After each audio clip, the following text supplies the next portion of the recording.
What's going on, everybody? Today we're going to be doing Hunger Strike by Tempo of the Dog. This is going to be in drop D tuning. And before we get started, let me introduce one of my dear friends who used to be a student of mine. He goes by the name of Alan. He's going to do this intro with me. After he plays it, we'll go in and get started. So grab your acoustic or electric, and let's get going.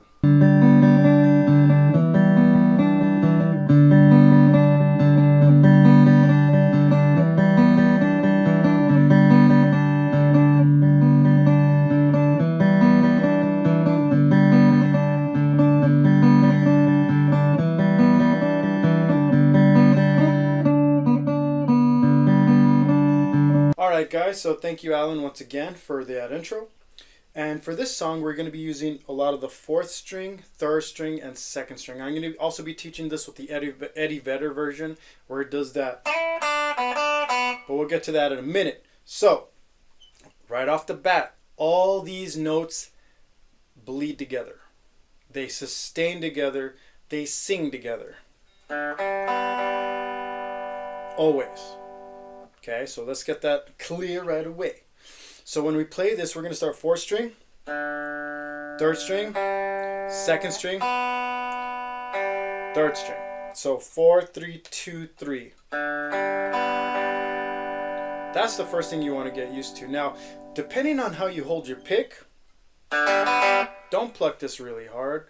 This is nice and good melody right there. Also, you can hear I have a little bit of reverb bomb. That helps too for taste. You know, it kind of wets that signal. If you have no reverb, it kind of just sounds a little drier. So 4, 3, 2, 3. Notice I'm doing alternate plucking. Down, up, down, up, down, up. Sometimes I do a down, down, and then I switch to alternate plucking. Now once you get there, 4, 3, 2, 3, we're going to add this ring finger. Fret 3, like if you're playing a G chord, you're going to add a fret 3, string 2. So it's going to go like this. Fret 3, string 2.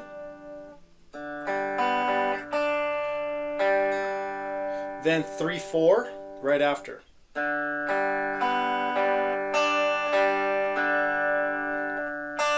And now the last note we're adding is going to be back to that ring finger for string 2. So it's going to go 4, 3, 2, 3, 2, 3, 4, 2.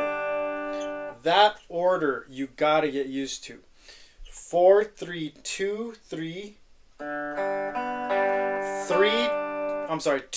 3, 4, 2. So the best way to do it is let's break this off into 2 sections. We got 4, 3, 2, 3. 2, 3, 4, 2. 4, 3, 2, 3. 2, 3, 4, 2. You see how you can split that right down the middle. Use that as 2 different phrases for a moment. Bridge them together after.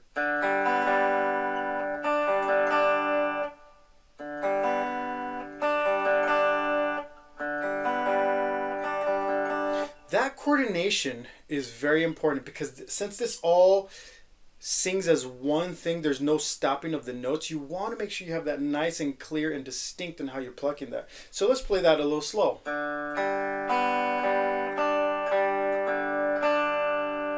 One more time.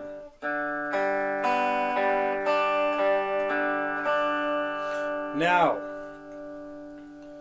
when we go to the next section, we're going to now take off your ring finger when you play this first finger on fret 2, string 4. Same picking pattern, if I remember correctly. Let's check. It is. It's exactly the same picking pattern as before, but now we're adding this first finger. 4, 3, 2, 3. Now we're going to add that ring finger and the same thing. 2, 3, 4, 2. So you can break that in half if you need to. More than likely you won't need to. You'll be able to do that pretty easy. But now the problem you may run into is from the transition of the first part to adding that first finger. So let's talk about that in a minute. So we got this. Let go right when you hit that first finger. Add the finger back. And let me show you that again one more time. Watch this. Ring finger. First finger, off with the ring. Add the ring finger. That right there, you're going to want to just practice the transition slowly. So what I would do is I would take the second half of the first one into the first note of the first finger going in. So I'd go and work on just that transition, because you want to make sure it's nice and clean. And you only hear that note before you start adding the other ones. So this is how it sounds when you add the other notes.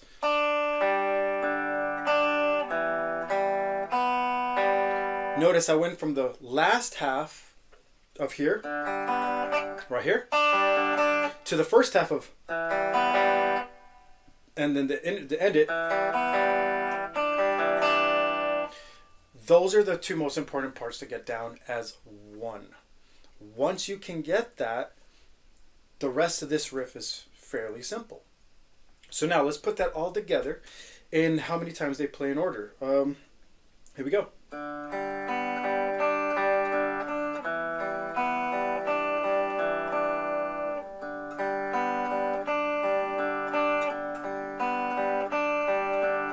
So it's going to go 1, 1, and then back to the original 1, and again 1. So technically it's 1, 1, and then 2. So I'll say that out loud, so I know that sounds confusing.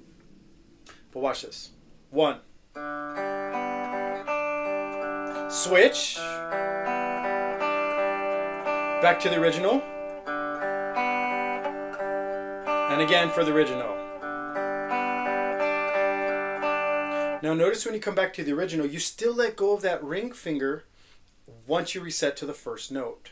So now let's talk about how it resets. Reset.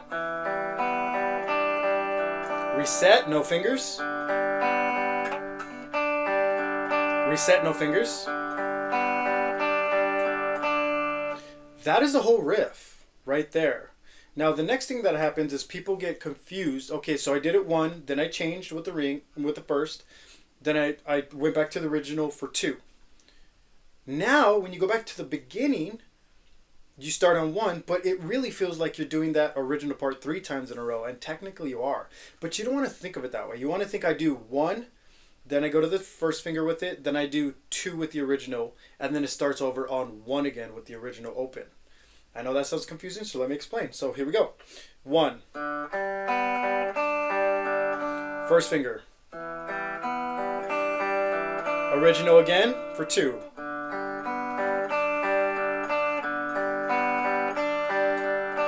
That's the end, but now we do it all again. So now, 1. First finger. 2 of the original.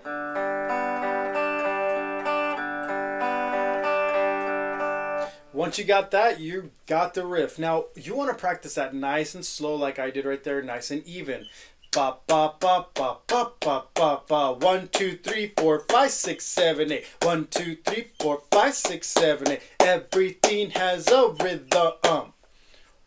Once you can get that consistent, if you can't do it that fast, 1 2 3 4 5 6 7 8. 1 2 3 4 5 6 7 8. Oh, I made a mistake, but you get the idea. That's the ba ba ba ba ba ba ba ba. If you can't do it that fast, 1 2 3 4 5 6 7 8.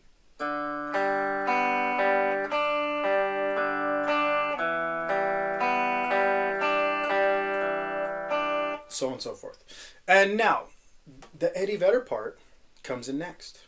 Okay, so for the Eddie Vedder part, he does everything the exact same except the ending. He does the tail piece different.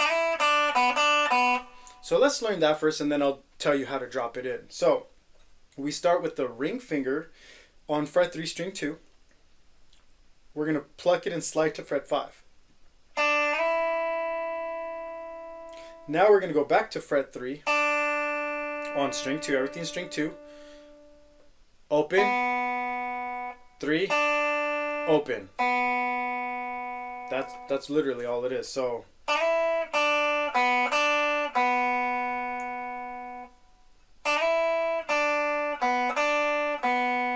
Now the trick though is where do you put it and how do you put it? Well, we played the intro once. Of that, I mean, that's part one once. Then we go to the first finger. Then we go back for 2, but instead now we're going to go back for 1. Once you hit this last note, now you do the slide. Then, right when you let go of that note, you go right back into that beginning. So you're doing 1 beginning, 1 with the first finger, back to the beginning, slide part is the ending, and then starts all over. All right, now the fun part with the distortion. That part, pretty cool riff. I like it. This is a very simple song, but very impactful. So on this part, remember we're in drop D. You're going to be doing some palm mutes here. Let's talk about that. How do you find palm mutes? The way you find palm mutes is you're going to be using the side of your hand. You're going to get as close as you can to the end of this saddle, or where the saddle touches the string, so this is the bridge area. You're going to pluck it till you find that nice hum. Now the trick is with this one, you don't get to sit on that string. You have to come on and off it, so we'll talk about that in a second. But let's look at these notes on the left hand now. So we got palm mutes. You're going to do 1 palm mute open, and I'm hitting 6, 5, and 4. 6, 5, 4 one time. Then I'm going to hit fret 2, string 6, 5, 4. And I'm taking off my palm mute. Palm mute, off palm mute. Again, palm mute, off palm mute. So that's going to happen twice. So we're going to go palm mute, note, palm mute, note, note. Again. One more time. Now we're going to add 1 more palm mute.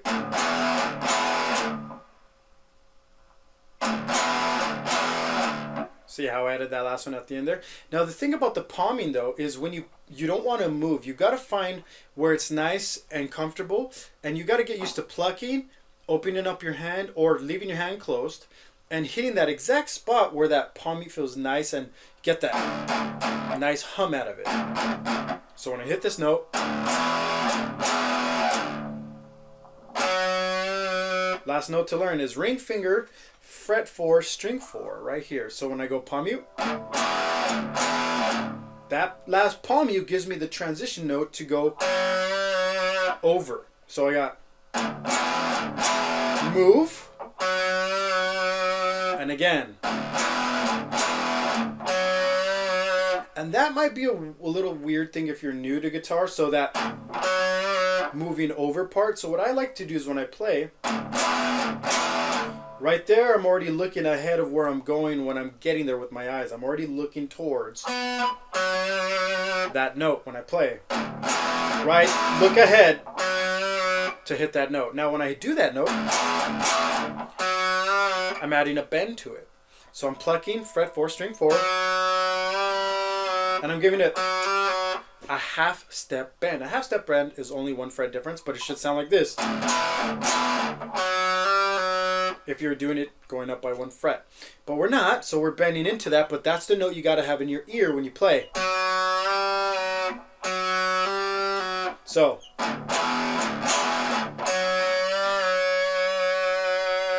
alright guys, that is it for this guitar lesson video. I hope you enjoyed it as always. And thank you, Alan, for doing that intro with me. It's always good to hear from you, brother. If you guys need help with guitar lessons or piano lessons, I teach both through video chat. You can learn more about that at mountainsideguitar.com. Thank you for watching, and I'll see you on the next guitar lesson video.